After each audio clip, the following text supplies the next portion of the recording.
जय छठी माई। आज हम लोगों के बीच एक बहुत ही मार्मिक खबर आई है। जी हाँ, स्वर कोकिला, बिहार कोकिला शारदा सिन्हा अब हमारे बीच नहीं रही। दिल्ली एम्स में भर्ती थी और उनकी स्थिति बहुत ही नाजुक थी और डॉक्टर ने कहा कि अब वो हमारे बीच नहीं रही। तो ये खबर सुनकर मैं भी मर्माहत हूँ। और हम लोग जानते हैं कि छठ जैसा महापर्व हमारे घर में हो रहा है और शारदा सिन्हा का गाया हुआ गीत नहीं बजे, ये हो ही नहीं सकता है।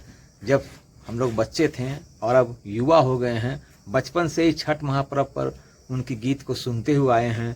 चाहे उगा है सूरज देव, मरबो रे सुगवा धनुष से, तो कला जगत की अपूर्णीय क्षति हुई है और शारदा सिन्हा अद्वित थी। उनके समान दूसरा अब कभी नहीं होगा। तो ये मार्मिक खबर सुनकर मेरी भी आंखों में आंसू आ गया। शारदा सिन्हा अब तक कुल 62 छठ गीत गाई और वो 72 साल की थी।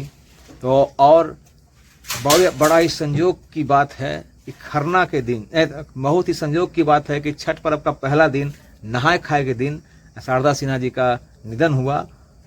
और समझ में नहीं आ रहा है कि शारदा सिन्हा ने छठ महापर्व पर इतने सारे गीत गाए और इसी दिन आज उनका निधन हुआ। ये भी ईश्वर का एक संयोग है और ये तो मृत्यु लोक है, जो आया है सबको जाना है।